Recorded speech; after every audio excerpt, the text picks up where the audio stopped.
Très bien. Ce matin, je vous invite à ouvrir votre Bible à Actes chapitre 21. Actes chapitre 21. Et nous allons regarder les versets, tous les versets jusqu'au verset 36, du premier verset jusqu'au verset 36, pardon. Et donc, nous allons faire la lecture de ce passage, après prier et voir ce que le Seigneur veut nous montrer et nous faire comprendre ici à travers ce passage. Donc, Actes chapitre 21, à partir du verset 1er. Et donc, désolé, on aura du passé simple et des choses compliquées pour moi de prononcer, donc soyez patients avec moi, d'accord, hein? Il faudrait un jour qu'on mette à jour ces passages avec le passé simple parce que c'est rare que je l'utilise. Nous nous embarquâmes après nous être séparés d'eux et nous allâmes directement à Kos, le lendemain à Rhodes et de là à Patara. Et ayant trouvé un navire qui faisait la traversée vers la Phénicie, nous montâmes et partîmes. Quand nous fûmes en vue de l'île de Chypre, nous la laissâmes à gauche, poursuivant notre route du côté de la Syrie. Et nous abordâmes à Tyr, où le bâtiment devait décharger sa cargaison. Nous trouvâmes les disciples et nous restâmes là 7 jours. Les disciples, poussés par l'Esprit, disaient à Paul de ne pas monter à Jérusalem. Mais lorsque nous fûmes au terme des 7 jours, nous nous acheminâmes pour partir. Et tous nous avec leurs femmes et leurs enfants jusqu'hors de la ville. Nous nous mîmes à genoux sur le rivage et nous priâmes. Puis, ayant pris congé les uns des autres, nous montâmes sur le navire et ils retournèrent chez eux. Achevant notre navigation, nous allâmes de Tyr à Ptolémaïs, où nous saluâmes les frères et passâmes un jour avec eux. Nous partîmes le lendemain et nous arrivâmes à Césarée. Étant entrés dans la maison de Philippe, l'évangéliste, qui était l'un des sept diacres, d'accord, premier diacre, nous logeâmes chez lui. Il avait 4 filles vierges qui prophétisaient. Comme nous étions là depuis plusieurs jours, un prophète nommé Agabus descendit de Judée et vint nous trouver. Il prit la ceinture de Paul, se lia les pieds et les mains et dit « Voici ce que déclare le Saint-Esprit. L'homme à qui appartient cette ceinture, les Juifs le lieront de la même manière à Jérusalem et le livreront entre les mains des païens. » Quand nous entendîmes cela, nous et ceux de l'endroit, nous priâmes Paul de ne pas monter à Jérusalem. Alors il répondit, « Que faites-vous en pleurant et en me brisant le cœur ? Je suis prêt non seulement à être lié, mais encore à mourir à Jérusalem pour le nom du Seigneur Jésus. » Comme il ne se laissait pas persuader, nous n'insistâmes pas et nous dîmes que la volonté du Seigneur se fasse. Après ces jours-là, nous fîmes nos préparatifs et nous montâmes à Jérusalem. Quelques disciples de Césarée vinrent aussi avec nous et nous conduisirent chez un nommé Mnason de l'île de Chypre, ancien disciple chez qui nous devions loger. Lorsque nous arrivâmes à Jérusalem, les frères nous reçurent avec joie. Le lendemain, Paul se rendit avec nous chez Jacques et tous les anciens s'y réunirent. Après les avoir salués, il raconta en détail ce que Dieu avait fait au milieu des païens par son ministère. Quand ils l'eurent entendu, ils glorifièrent le Seigneur. Puis ils lui dirent, « Tu vois, frère, combien de milliers de Juifs ont cru, et tous sont zélés pour la loi.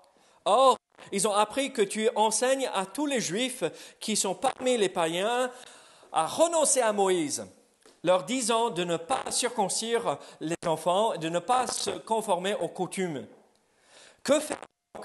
Sans aucun doute, la multitude se rassemblera, car on saura que tu es venu. C'est pourquoi fais ce que nous allons te dire.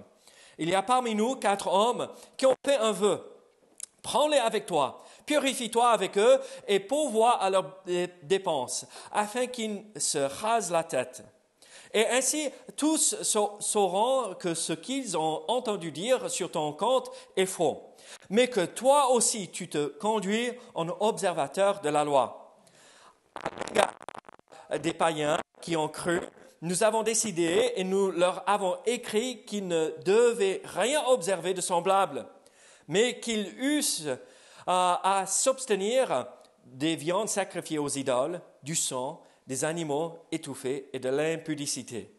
Alors Paul prit ses hommes, se purifia et entra le lendemain dans le temple avec eux, pour annoncer à quel jour la purification serait accomplie et l'offrande présentée pour chacun d'eux. Sur la fin des 7 jours, les Juifs d'Asie, ayant vu Paul dans le temple, soulevèrent toute la foule et mirent les mains sur lui en criant « Homme israélite, au secours !» Voici l'homme qui prêche partout et à tout le monde contre le peuple, contre la loi et contre ce lieu. Il a même introduit des Grecs dans le temple et a profané ce saint lieu, car ils avaient vu auparavant Trophime d'Éphèse avec lui dans la ville. Ils croyaient que Paul l'avait fait entrer dans le temple. Toute la ville fut émue et le peuple accourut de toutes parts et se saisirent de Paul et le traînèrent hors du temple dont les portes furent aussitôt fermées. Comme ils cherchaient à le tuer, le bruit vint au tribun de la cohorte que tout Jérusalem était en confusion. À l'instant, il prit des soldats et des centeniers et courut à eux. Voyant le tribun et les soldats, ils cessèrent de frapper Paul. Alors le tribun s'approcha, se saisit de lui et le fit lier de 2 chaînes. Puis il demanda qui il était et ce qu'il avait fait. Mais dans la foule, les uns criaient d'une manière, les autres d'une autre. Ne pouvant donc rien apprendre de certains, à cause du tumulte, il ordonna de le mener dans la forteresse. Lorsque Paul fut sur les degrés, il dut être porté par les soldats à cause de la violence de la foule, car la multitude du peuple suivait en criant « Fais-le mourir ». Prions ensemble. Seigneur, sois avec nous ce matin, aide-nous à comprendre ce que tu veux nous enseigner ici à travers ce passage riche. Seigneur, c'est une vérité importante que nous allons voir ici ce matin. Seigneur, nous avons besoin de pratiquer ces principes que nous retrouvons dans ce passage. Seigneur, nos oreilles sont ouvertes, mais Seigneur, notre cœur est tendre et prêt à entendre de toi et ta voix. Seigneur, humilie-nous là où il faut s'humilier. Seigneur, brise-nous là où il faut nous briser. Mais Seigneur, notre objectif, ce n'est de pas juste avoir cette belle façade, mais vraiment être cet outil qui sert à quelque chose dans tes mains. Seigneur, pour que nous puissions porter du fruit pour toi. Au nom de Jésus. Amen. Quand je grandissais, un des versets que ma mère et mon père citaient le plus souvent, les parents. Quel est le verset que vous citez le plus souvent à vos enfants? On va voir si c'est le même verset que mes parents récitaient le plus souvent à nous les enfants. Quel est le verset? Enfants, obéissez à vos parents. C'est le verset que j'entendais très souvent. C'est peut-être pas le plus souvent, mais c'était un des top 5, si on veut le dire de cette façon. Obéissez, l'obéissance. Et c'est vrai qu'en tant qu'enfant, il faut apprendre l'obéissance avant que nous puissions retrouver une certaine liberté. Avant d'avoir la liberté, avant de pouvoir jouir de la liberté, il faut comprendre et apprendre comment obéir. Même Christ a dit, il faut que j'obéisse, n'est-ce pas? Et donc, à nous de faire pareil. Là, ce matin, nous allons voir l'idée ou le fruit de l'obéissance, ou le fruit que porte l'obéissance. Nous voulons pouvoir dire comme l'apôtre Paul, comme Christ, comme les autres, j'ai obéi à la volonté de Dieu dans ma vie.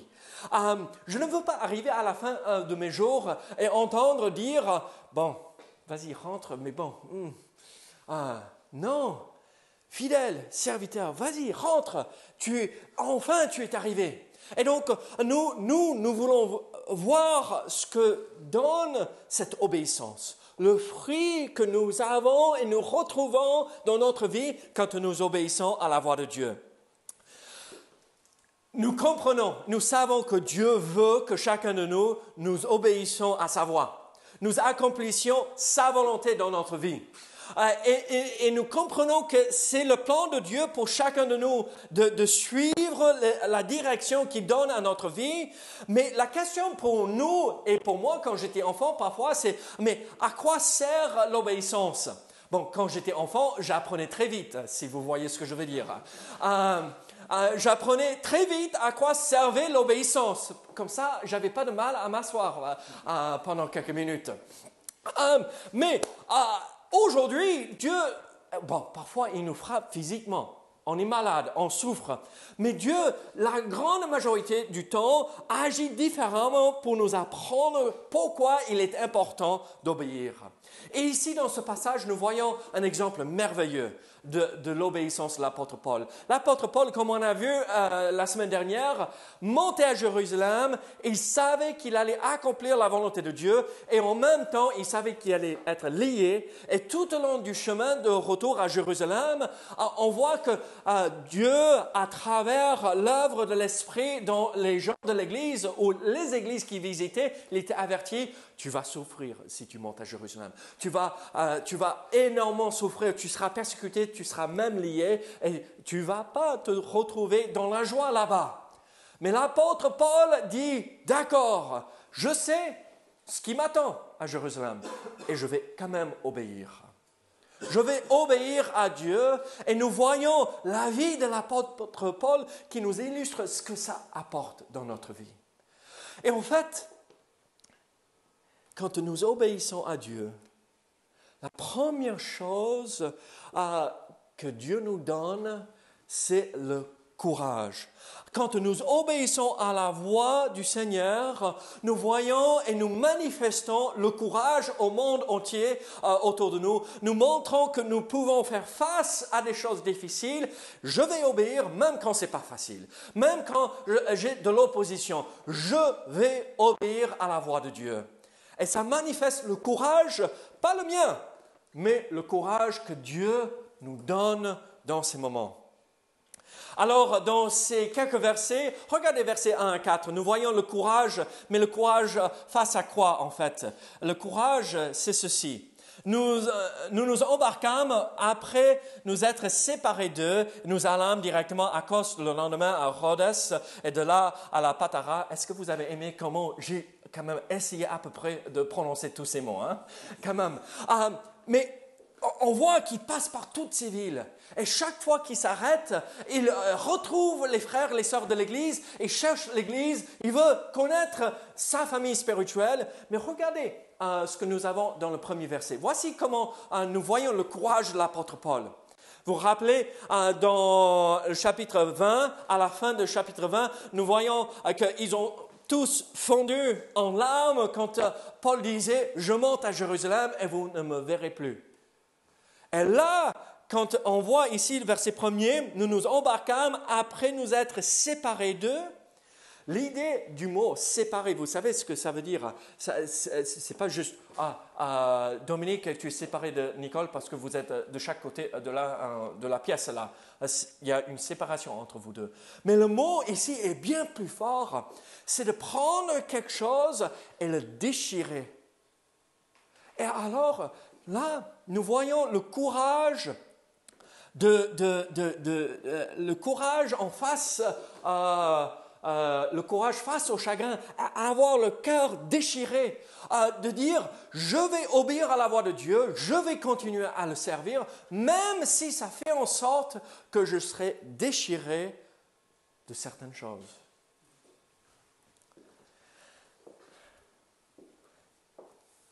On a des amis qui sont missionnaires en Afrique. On a des amis qui sont missionnaires en Amérique du Sud. On a des amis qui sont missionnaires en Asie.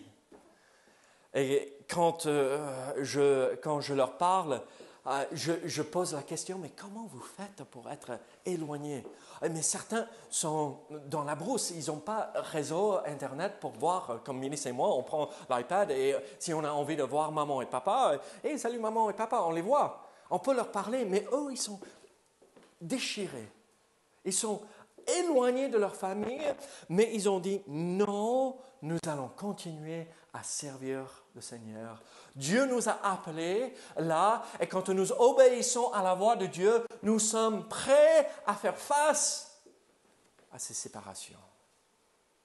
Et là, je regarde ma vie et je dis, mais David, toi qui as tout, ici en France, on a tout, hein, on vit une belle vie ici en France, es-tu prêt à te séparer de quoi que ce soit pour obéir à la voix de Dieu? Soyons pratiques. Il y a certaines choses qui n'honorent pas Dieu. C'est clair, n'est-ce pas? Mais est-ce que je vais obéir à Dieu et dire, d'accord Seigneur, je veux suivre ta volonté, je veux obéir à ta voix, qui veut dire, je vais prendre un pas de recul et m'éloigner de ces choses. Même des choses, là, on voit qu'il était déchiré, il avait son cœur déchiré parce qu'il aimait ces gens. Mais nous pouvons parfois aimer certaines choses d'une certaine façon, mais qui n'honorent pas Dieu, et on doit l'enlever de notre vie pour dire non, j'obéis à Dieu en premier. Je vous pose une question. Êtes-vous prêt à vous séparer de quoi que ce soit pour le Seigneur, pour obéir à sa voix?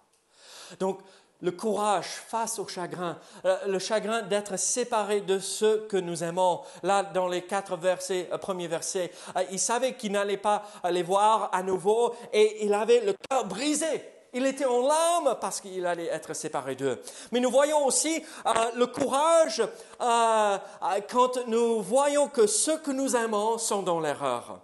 Regardez les versets 20 et à 23. Quand ils l'eurent entendu, ils glorifièrent Dieu. Donc, c'est qui là? C'est les apôtres, ou les pasteurs, les anciens de l'église de Jérusalem. Ils ont entendu le rapport que l'apôtre Paul avait rendu de son ministère là chez les païens.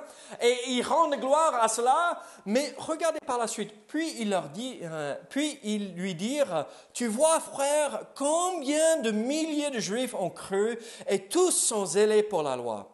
Or, ils ont appris que tu enseignes à tous les Juifs qui sont parmi les païens à renoncer à Moïse, leur disant de ne pas circoncire les enfants et de ne pas se conformer aux coutumes. Que faire donc? Sans aucun doute, la multitude se rassemblera car on saura que tu es venu. C'est pourquoi fais ce que nous allons te dire. Qu'est-ce que nous voyons ici? Nous voyons en fait cette réalité. Qu'est-ce que l'apôtre Paul a dit concernant le peuple juif? Il était prêt à mourir à leur place s'il pourrait être sauvé, n'est-ce pas? Il aimait le peuple juif. C'était sa famille biologique, c'était ceux qu'il aimait. Et là, on voit qu'ils vont se soulever parce que Paul est arrivé. Pourquoi? Parce qu'ils disent, mais tu enseignes de renoncer à Moïse. Est-ce que Paul a jamais enseigné de renoncer à Moïse? Non, il a simplement enseigné que le salut n'est pas reçu en suivant la loi de Moïse.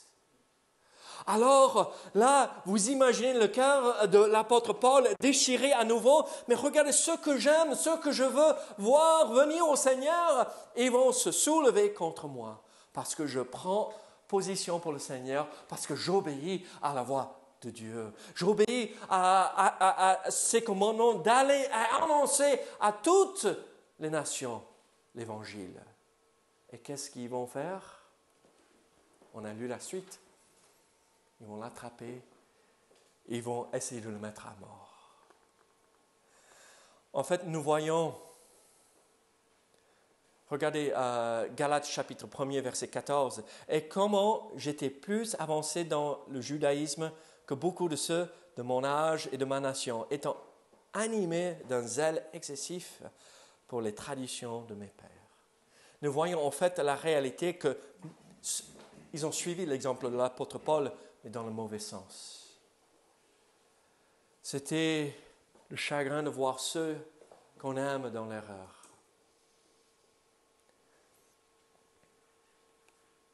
J'ai prié pendant plus de 20 ans pour le salut de mon grand-père.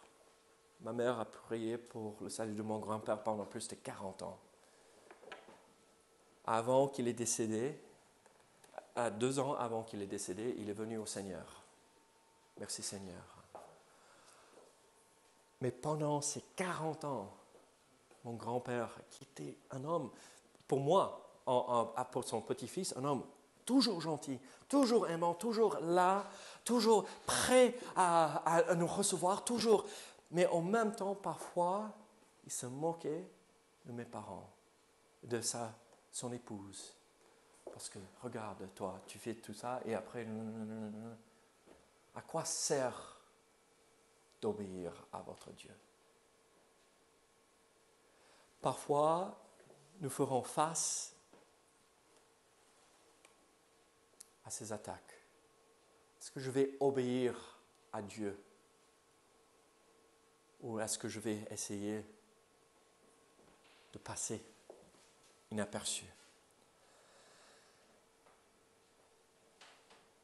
Nous voyons aussi le courage face à l'opposition. Regardez versets 27 à 36. Quand nous obéissons à Dieu, nous manifestons cette courage face au déchirement parfois, aux choses qui nous font souffrir, mais aussi à l'opposition. Nous pouvons faire face à cette opposition spirituelle. Là, les Juifs ont attrapé Paul, ils vont le battre, ils veulent le faire mourir, et les soldats romains doivent intervenir rapidement pour sauver sa vie. Et ils se posent la question, mais qu'est-ce qui se passe? Pourquoi la ville entière s'est soulevée contre un seul homme? Et ils racontent même des mensonges concernant l'apôtre Paul. Ils ont dit qu'on a fait entrer un grec dans le temple. Bon, c'était interdit, sauf si on était prosélyte pour entrer dans le temple. Et donc, ils ont raconté tout et n'importe quoi pour que la colère monte. Mais mes amis, parfois, quand le monde nous voit obéir à la voix de Dieu, au lieu de courir, aller se cacher, il faut prendre position et Dieu nous donnera le courage de faire face à ces attaques.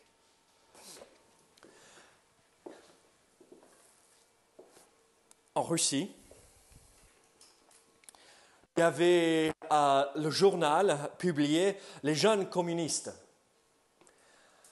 Et en fait, dans ce journal, il y avait publié une histoire d'une jeune fille qui s'appelait Nina. À l'âge de 16 ans, dans ce journal, ils ont cité une lettre qu'elle avait envoyée à ce journal. Elle a dit « Je fais partie des jeunes communistes ». C'était un peu plus ou moins imposé à ce moment-là. « Je suis une fille normale, mais en même temps, je suis atypique. Je suis baptiste. Franchement, je ne me considère pas comme un membre des jeunes communistes. En fait, quand ces autres membres de ce regroupement de jeunes me passent et me traversent mon chemin, ils ne me saluent même pas. Ils ne me regardent même pas. Ils ont un air hautain vis-à-vis de moi. Mais mes frères et mes sœurs en Christ m'aiment. Je crois dans cet amour et je crois en Dieu. Vous savez ce qu'ils avaient intitulé cet article? Voici le titre. Celle qui est errante. Elle s'est éloignée. Pourquoi? Parce qu'elle croit en Dieu. Mes amis, peut-être dans votre famille, l'Église, vous allez faire face à l'opposition. On a vu l'opposition pour ceux en Inde, la persécution de nos frères et nos sœurs. Un jour, peut-être, nous le vivrons ici en France. Est-ce que je vais obéir à la voix de Dieu? Est-ce que je vais obéir à ses commandements? Ou est-ce que je vais essayer de m'échapper? Il faut tenir ferme. Et le jour où nous faisons face à cette opposition, Dieu nous donnera le courage d'obéir, même quand ce n'est pas facile. Alors nous voyons que quand nous obéissons à la voix de Dieu, Dieu nous accorde le fruit du courage. Le courage de faire face à ces choses qui nous rendent tristes, ce déchirement et face à l'opposition. Mais nous voyons aussi que quand nous obéissons à la voix de Dieu, en fait, nous manifestons une foi inébranlable. Regardez ce que l'apôtre Paul relate ici dans le verset 13. Alors il répondit, « Que faites-vous en pleurant et en me brisant le cœur? Je suis prêt non seulement à être lié, mais encore à mourir pour le nom du Seigneur Jésus-Christ. » Là, l'apôtre Paul savait qu'il allait souffrir. Là, l'apôtre Paul savait qu'il allait laisser, pour le dire en langage courant, il allait laisser sa peau. Mais il dit, non, je vais obéir. Une foi inébranlable, ce n'est pas une réponse, je vais souffrir alors, mais je vais abandonner. Non, je ne vais pas avancer, je ne vais pas faire. Combien de fois nous voyons des jeunes chrétiens après le baptême, ils avancent avec le Seigneur et l'attaque arrive immédiatement par la suite et ils baissent les bras. Combien de fois nous voyons des jeunes dans la foi qui disent ils sont tout feu, tout flamme et d'un côté, pour la première fois, ils sont confrontés par l'attaque. Ils disent, mais si c'est ça la vie chrétienne, ça c'est pas pour moi. Non, nous sommes appelés à tenir ferme et persévérer. Ne jamais baisser les bras, ne jamais obéir en tout temps, en tout lieu, et que ça ne trouble pas notre foi. Combien de fois j'entends ces questions, mais pourquoi? Combien de fois il faut répondre, ce n'est pas la question qu'il faut se poser, le pourquoi. C'est, Seigneur, qu'est-ce que tu veux m'enseigner? Qu'est-ce que tu veux accomplir dans ma vie dans ce moment-là? Qu'est-ce que tu veux, comment veux-tu m'utiliser pour toi, dans ton œuvre? Il était prêt à même mourir. Ce n'était pas qu'il ne souffrait pas. Ce n'était pas qu'il n'avait pas le cœur brisé en voyant les autres. Il a dit, j'obéis et je vais suivre Dieu, pas à pas, jusqu'à la fin.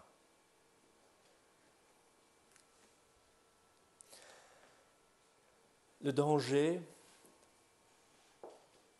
pour un chrétien, c'est de faire face à l'opposition, face à la souffrance et dire, c'est bon, je crois en Dieu, ça suffit. Combien de fois on a entendu ça, n'est-ce pas? Non, c'est bon, non, c'est trop difficile. Non, Le danger, c'est ne plus marcher en communion avec Dieu. Est-ce que vous connaissez le nom Chrysostome? C'était un pasteur. Au tout début, il a succédé à l'apôtre Jean à Éphèse. Chrysostome a été arrêté, emprisonné par l'empereur romain. Et en fait, il voulait faire Chrysostome renoncer à sa foi, parce que l'empereur romain avait assez de cette nouvelle religion, le christianisme. Et en discutant avec ses conseillers, il disait comment pouvons-nous le faire renoncer à sa foi afin qu'on en finisse avec cette histoire. Et il a dit on va le mettre au fin fond de la prison, sous tous les autres au fond de la prison. Et ses conseillers lui ont dit, non, il vaudrait mieux pas faire comme ça, parce que lui, il cherche juste un moment de calme pour qu'il puisse chercher la face du Seigneur. Donc, si on le met au fond de la prison, il trouvera ce moment de calme et il va avoir une foi même plus forte.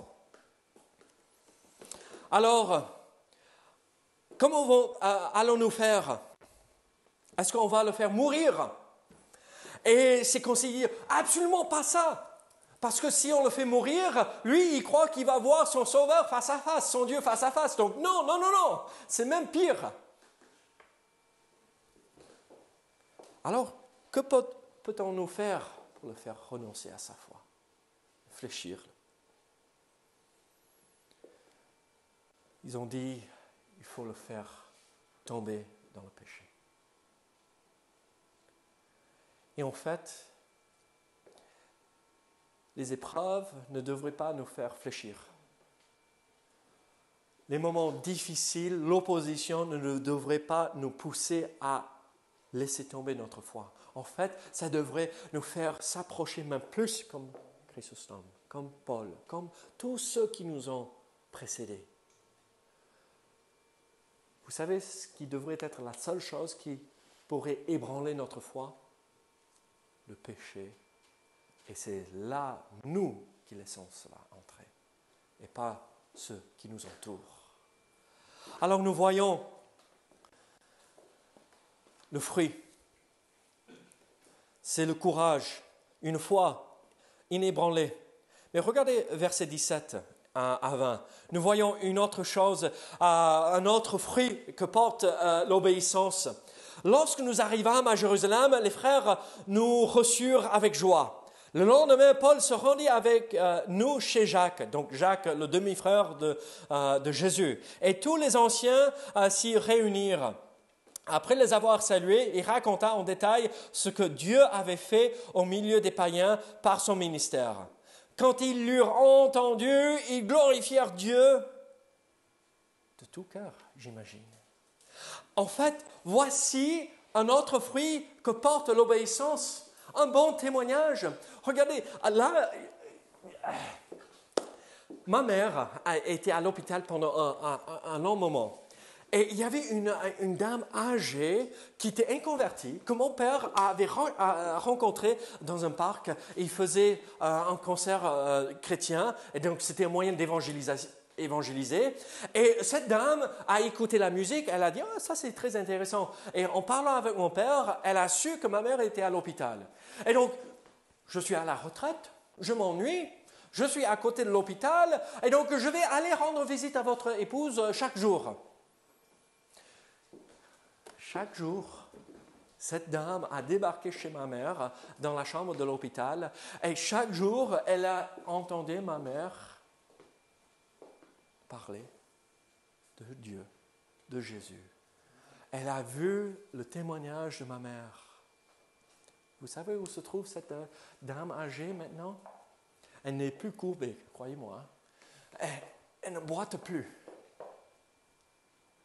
Elle est dans la gloire, face à face, avec son Seigneur. Pourquoi? Un simple témoignage.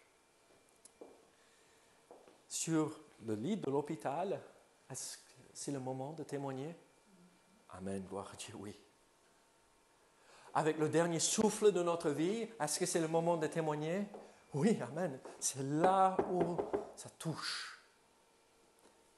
Le témoignage. Regardez, le témoignage. Qu'est-ce que Dieu a fait parmi les païens? Comment sont-ils venus? Comment ont-ils reçu le Seigneur? Et l'apôtre Paul, en fait, quand nous lisons ceci, il raconta en détail donc chaque personne qui est venue. On a l'impression que ce n'était pas une réunion d'une heure, là.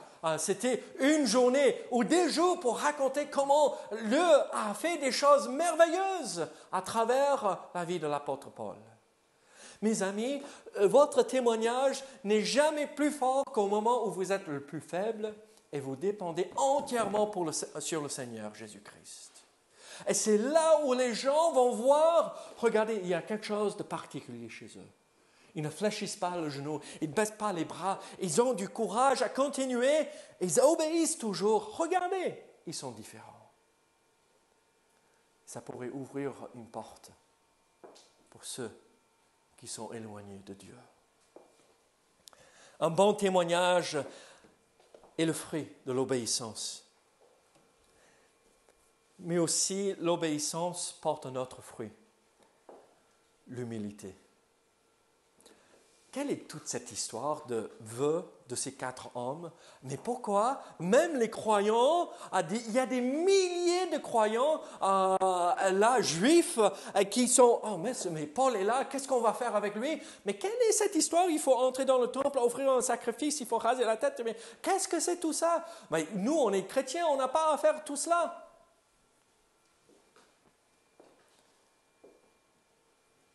L'apôtre Paul a dit, regardez, pour garder la paix, je vais faire. L'apôtre Paul aurait pu dire, je suis libre en Christ. Tant pis pour eux. Ça m'est égal s'ils sont fâchés avec moi.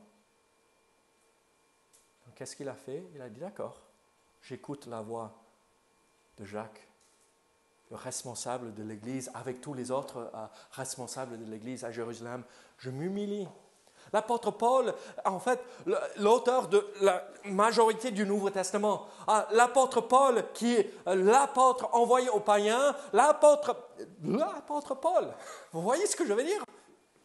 D'accord. Il s'est humilié.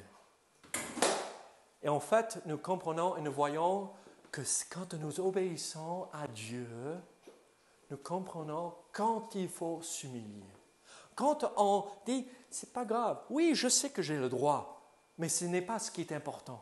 Ce qui est important, ce n'est de pas choquer les chrétiens et être une pierre d'achoppement pour les empêcher d'avancer avec le Seigneur. Plus tard, ils comprendront, ils n'ont pas besoin de faire tout cela. Plus tard, ils comprendront que ce n'est pas important. Ce qui est important, c'est la foi seule en Jésus-Christ. L'humilité. L'humilité.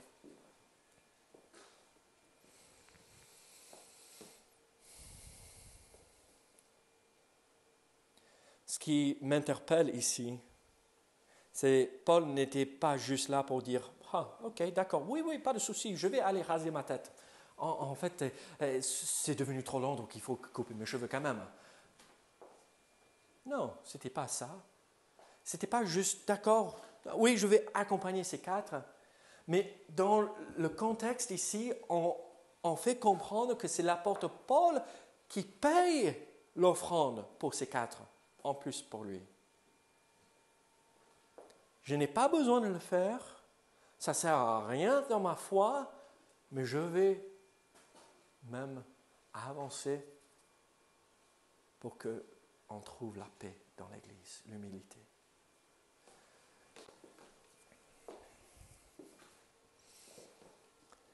Est-ce que vous connaissez l'auteur du cantique Amazing Grace? Oh, quelle grâce! Les anglophones. Who is the author of Amazing Grace? John Newton.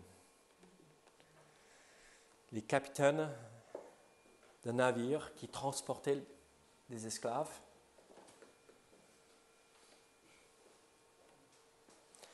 Mais Christ l'a attrapé, a transformé sa vie. Il est venu au Seigneur, il est devenu un grand prédicateur, un homme que Dieu a utilisé grandement, un poète, musicien dans un sens, Amazing Grace, oh quelle grâce. Il était sur le lit, son lit de mort, et un jeune pasteur, j'espère que je suis toujours jeune, les enfants sont à l'étage, donc il n'y a personne pour dire quoi que ce soit. Jeune pasteur le rend visite.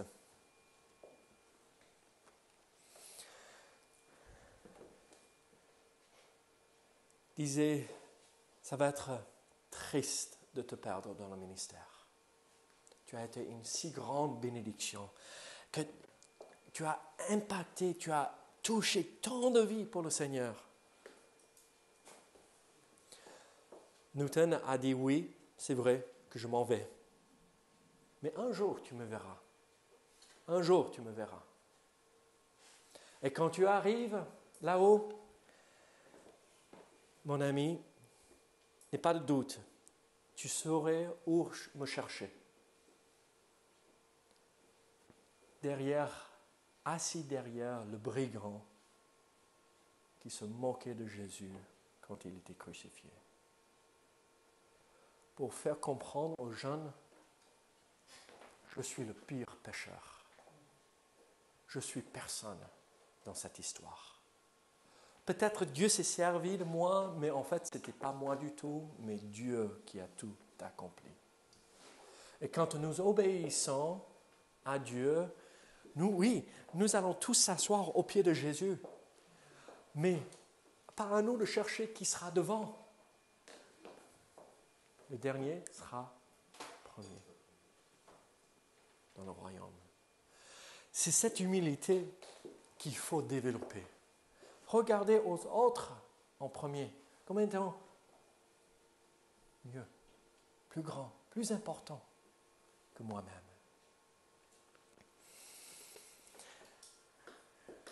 Pour les anglophones encore ce matin, comment on écrit la joie en anglais?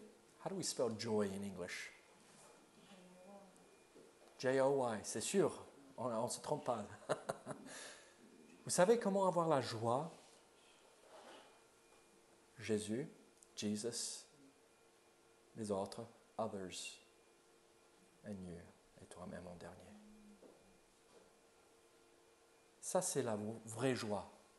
Jésus en premier, les autres, et moi en dernier.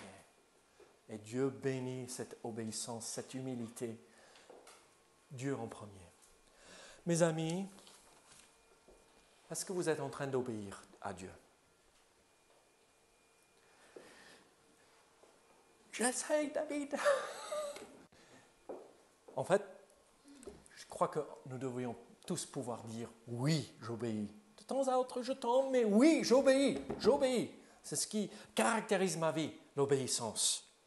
Et si nous obéissons à Dieu, Dieu nous donne le courage de faire face aux difficultés. Il nous donne une foi inébranlable. Il nous permet d'avoir un bon témoignage. Et à travers cette obéissance, nous apprenons l'humilité qui honore le Seigneur, qui nous donne la joie.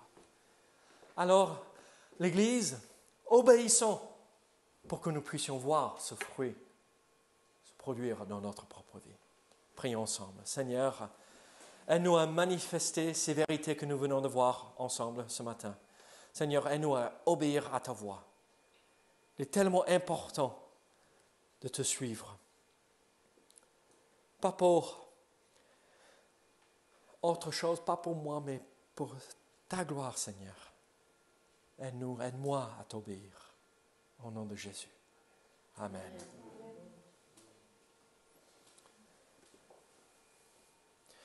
Juste quelques annonces pour cette semaine et les semaines suivantes. Dimanche prochain, il y aura un message tiré de la suite de ce